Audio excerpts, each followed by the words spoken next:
Aha! Minsan ka na bang nabagot sa isang araw o sa iyong rest day? Kaya ito ang aming life hack para sa inyo. Dahil ngayong araw nga ay pupunta tayo ngayon sa Tainan City. At dahil late na nga kami sa aming lakad ay nagdalawang sakay na kami mula Dalian Station papuntang Chiayi Station. Gayon pa man, bago kami umalis ay nag-recharge muna kami ng aming pamasahe gamit ang UU card. Mga around 15 minutes bago ka makarating sa Chiayi Station. Don't worry mga kabiyahero, dahil dito sa train na to ay hindi ka maboboring. Dahil sa ganda pala ng view na iyong madadaanan ay talaga namang marerelax ka.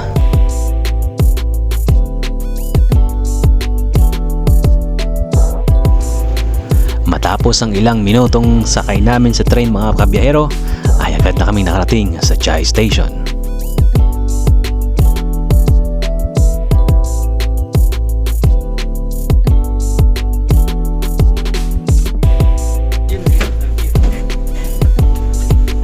Dahil nasa left side ang aming train, tatawid muna kami sa overpass. At dito sa overpass na to ay pwede kang magmuni-muni muna, basta wag ka lang magpapahuli sa iyong train.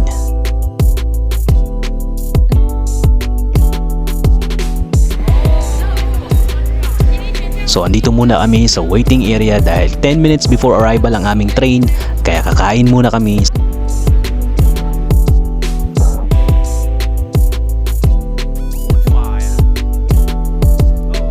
Kung ikaw ay nakalimot ng baon at babiyahe ka, huwag kang mag-alala kabiyahero dahil meron naman ditong mabibili ng pagkain at inumin.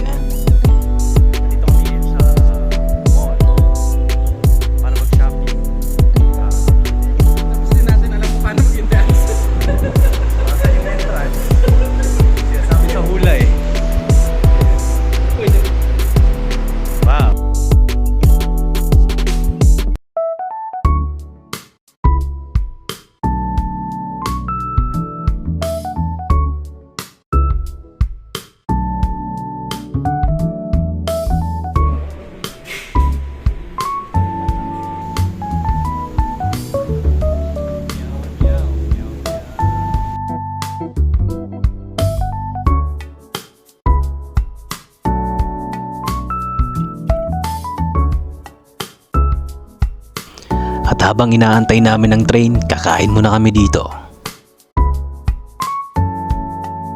At sa wakas, dumating rin ang aming train, kaya agad na kaming pumasok at maghanap ng mauupuan.